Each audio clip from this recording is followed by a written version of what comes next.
धाकड़ खबर के news room से मैं आपके साथ हूं अकरम रईस खान। धाकड़ खबर, बेखौफ जुबान, बेबाक अंदाज।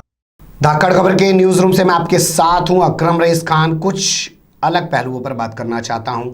जब बात इनके बारे में होती है तो किस तरीके से बोला जाता है, लेकिन जब बात इनके बारे में होती है तब किस तरीके से बोला जाता है और किस तरीके से पूरी बात को पेश किया जाता है। भोंपू मीडिया किस तरीके से पूरी अपनी चाटुकारिता पर उतरा हुआ है। पता नहीं चवन्नी अठन्नी क्या हासिल करना चाहता है। हालांकि चवन्नी अठन्नी हासिल करने के चक्कर में वो एक्सपोज हो चुका है, नंगा हो चुका है। लेकिन कहते हैं ना कि नकटे की नाक कटी, चार बिलांद और बड़ी। कोई उनके शर्म नहीं आ रही है, उनकी गैरत मर चुकी है, उनके शर्म नहीं रही है। क्यों? उन्होंने अपने ईमानों को बेच दिया है। जब उनके ईमान, उनके ज़मीर जिंदा रहेंगे, ज़मीर तो खैर अब नीतीश कुमार का भी जिंदा नहीं है, जिनके अंतरात्मा बड़ी जाग गई थी कि एफआईआर दर्ज होगी है डिप्टी सीएम के खिलाफ, इसलिए उन्होंने छोड़ दिया लालू प्रसाद यादव की पार्टी का साथ और चले गए भारतीय जनता पार्टी के साथ। लेकिन अब जब बिहार जल रहा है तो उनका ज़मीर पता नहीं वो कहाँ सो गया है। खैर, बिहार में जो भी हो रहा है वो अलग अलग मसला है। यहाँ पर उस पर भी हम लोग बात करते रहे और करते रहेंगे। कंटिन्यू जो भी अपडेट होगा उससे आपको बताते रहेंगे। लेकिन मैं कह रहा था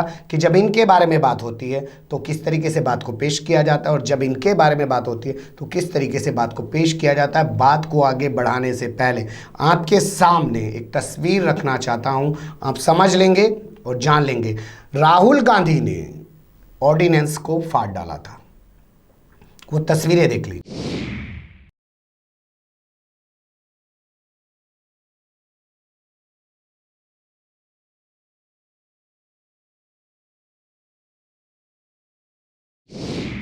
राहुल गांधी ने यह ऑर्डिनेंस फाड़ दिया तो इस भोंपू मीडिया ने, प्लस उस भोंपू मीडिया को पीछे से बैकएंड पे सपोर्ट दे रहे राजनीतिक दलों ने, संघों ने, संगठनों ने, जो भी थे, उन्होंने पूरे मामले को ऐसे पेश किया कि प्रधानमंत्री मनमोहन सिंह का अपमान है और इस तरीके से कानून का अपमान है, देश के कानून का अपमान है, देश की सरकार का अपमान है। इस तरीके से पूरा पेश किया और ये पप्पू हैं, इनको इस तरीके से करके पेश किया पूरा मामला। लेकिन अब क्या हो रहा है, उस वक्त पूरी बीजेपी किस तरीके की भाषा बोलती थी, आपके सामने सब कुछ है। गूगल कर सकते हैं, यूट्यूब कर सकते हैं, आपके सामने सब आ जाएगा। कुछ चीज़ें मैं आपके सामने यहाँ रख देता हूँ, आप देख लीजिए। अरे भैया, जो रिले ट्रांसमिशन और एफएम स्टेशन के बीच का फर्क ना जानता हो, वो सांसद विकास के ऊपर ज्ञान दे, ये कितना शोभा देता है। ये कांग्रेस के लिए चिंतन और चिंता का विषय है। अमेठी के बारे में कभी सुध नहीं थी। हर महीने इटली की याद तो उनको आती थी, अमेठी की याद नहीं आती थी। और अमेठी की याद अचानक कैसे आई? पंचायत से लेकर पार्लियामेंट तक का शासन एक गांधी परिवार के साथ रहा, मगर यहां पर विकास नहीं हुआ। ये गुजरात में सवाल खड़े करते हैं।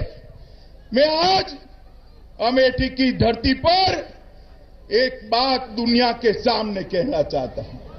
इस देश में दो प्रकार के मॉडल हैं, विकास के दो प्रकार के मॉडल हैं। एक गांधी नेहरू परिवार का मॉडल और एक मोदी मॉडल। तो मीडिया का रूप भी आपने देख लिया और भारतीय जनता पार्टी के नेताओं का रूप भी आपने देख लिया। लेकिन जब भारतीय जनता पार्टी यानी मोदी सरकार का स्वास्थ्य राज्य मंत्री अश्विनी कुमार चौबे अपने बेटे अरिजीत शाश्वत चौबे के खिलाफ दर्ज हुई एफआईआर के मामले में, जो भागलपुर में दर्ज हुई है, दंगा भड़काने के मामले में वारंट इशू हो चुका है और वो मंत्री का बेटा फेसबुक लाइव कर रहा है, पटना में रामनवमी में समारोह में शामिल हो रहा है, कह रहा है कि किसी में दम है तो मुझे गिरफ्तार करके दिखाइए। ये चल रहा है सुशासन बाबू का राज और ये सब मोहनी बाबा बने बैठे हैं। ठीक है, तो ये अश्विनी कुमार चौबे क्या कहते हैं अपने बेटे के खिलाफ एफआईआर दर्ज होने पे? कहते हैं ऐसी एफआईआर को रद्दी की टोकरी में फेंक दीजिए। बताइए, एक एफआईआर जो दर्ज हुई है, एक कानून के तहत जो एफआईआर दर्ज हुई है, उसके बारे में इनके ख्यालात हैं। अब भोंपू मीडिया नहीं चिल्ला रहा है, अब आपको नहीं दिखा रहा है, ये वर्ड आपको बार बार नहीं दिखा रहा है, ये आपके सामने नहीं रख रहा है। क्यों नहीं रख रहा है? क्योंकि वो किसी को सत्ता में बनाए रखना चाहता है और किसी को सत्ता से दूर रखना चाहता है। और सत्ता बदलने के लिए उसने बहुत संघर्ष किया था। 2012 से लेके 2014 तक बहुत झूठ का आडंबर बनाया था और आज भी झूठ का आडंबर बना रहा है। हिंदू मुस्लिम के चैप्टर ला ला के लोगों में सिर्फ नफरतें बढ़ा के लोगों का दिमाग उस तरफ से हटा रहा है। तो अश्विनी कुमार चौबे ने जब इस तरीके से बोला एफआईआर के बारे में, पुलिस की कि रद्दी की टोकरी में फेंक देना चाहिए, तो अब भोंपू मीडिया को ये सब दिखाई नहीं दे रहा है। दूसरा देख लीजिए, इन्हीं का एक मंत्री और है, बाबुल सुप्रियो, आसनसोल से आते हैं, वो सांसद हैं और मंत्री है। वो आसनसोल पहुंच जाते हैं जब वहाँ पे दंगा होता है, और दंगा हो जाने के बाद, तस्वीरें रखूंगा आपके सामने, दंगा हो जाने के बाद जब वो वहाँ पहुँचते हैं, वहाँ का पुलिस प्रशासन उनको रोकने की कोशिश करता है, क्योंकि हमने देख लिया था कासगंज में जब 26 तारीख को बवाल हुआ तो हो गया जो होना था। 27 की सुबह जब कल्याण सिंह का बेटा, जो वहाँ का सांसद है, राजवीर सिंह उर्फ राजू भैया, वहाँ पहुँचे तो उन्होंने वहाँ पे पहुँच के लोगों को और भड़का दिया, उकसा दिया लोगों को, कहा हमारे आदमी का कत्ल हुआ है, हमारे आदमी का मर्डर हुआ है, बख्शा नहीं जाए। तो भाई हमारे तुम्हारे क्या होता है सांसद के लिए? सांसद जीते हो, उस क्षेत्र के सांसद हो, प्रधानमंत्री हो पूरे देश के हो, कि किसी वर्ग विशेष के प्रधानमंत्री हो, किसी पार्टी के प्रधानमंत्री हो? तो ये सब हो क्या रहा है वो आपके सामने रखना बहुत ज़रूरी है। तो बाबुल सुप्रियो पहुंच जाते हैं आसनसोल, वहाँ पे अफसरान उन्हें रोकने की कोशिश करते हैं कि साहब मत जाइए वहाँ पे। तो वो अब अफसरान को कह रहे हैं कि किसे कह रहे हैं, आप खुद देख लीजिए, कह रहे हैं खाल खिंचवा दूंगा, देख लीजिए। इसको किसी भी कीमत पर माफ नहीं किया जा सकता।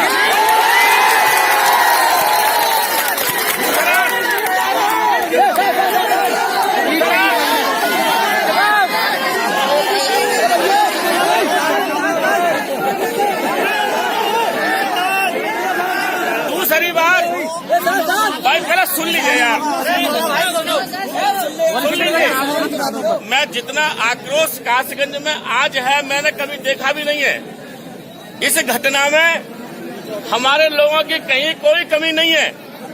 ये झगड़ा योजनाबद्ध तरीके से किया गया है, जिसमें से एक हमारा आदमी स्वर्गवासी हो गया।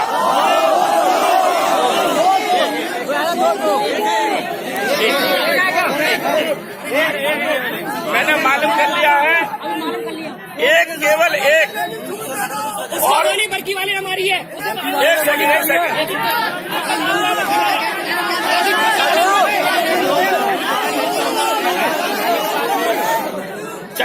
चंदन लड़का हमारा, चंदन गुप्ता, वो स्वर्गवासी हो गया है।